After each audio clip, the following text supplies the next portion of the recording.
वाघवे तालुका पन्हाळा येथील कुमार अद्विक रोहित पवार वय 3 महिने याच्यावर मुंबई येथील कोकिलाबेन हॉस्पिटलमध्ये हृदयावर मोफत शस्त्रक्रिया करण्यात आली। पन्हाळा तालुक्यातील वाघवे गावचे रहिवासी श्री रोहित रामचंद्र पवार यांनी आमदार डॉक्टर विनय कोरे सावकर यांची वारणानगर येथे भेट घेऊन आपल्या मुलाची व्यथा मांडली होती।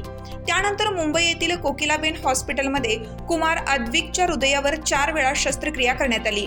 या शस्त्रक्रियेसाठी सुमारे 40 लाख रुपये खर्च अपेक्षित येणार होता। आमदार डॉक्टर विनय कोरे सावकर यांनी कोकिलाबेन हॉस्पिटलच्या डॉक्टरांशी वेळोवेळी फोन करून चर्चा करून तातडीने ऑपरेशन करण्यास सांगितले।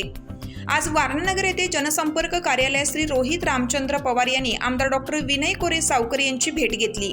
आमदार डॉक्टर विनय कोरे सावकर यांनी उत्तम आरोग्य आणि दीर्घायुष्यासाठी कुमार अद्विकला शुभेच्छा दिल्या। यावेळी अश्विनी रोहित पवार, राहुल संजय माने, सौरव सदाशिव विभूते, संजय बघे, रामचंद्र गायकवाड आदी मान्यवर उपस्थित होते। हिरकणी न्यूज मीडियासाठी श्री किशोर गायकवाड, नवे पारगाव। चालू घडामोडींचे अपडेट्स जाणून घेण्यासाठी आपल्या हिरकणी न्यूज चॅनलला सबस्क्राईब जरूर करा, लाईक करा, कमेंट करा आणि शेअर करा। बेल आयकॉनवर प्रेस करा आणि नोटिफिकेशन्स मिळवा।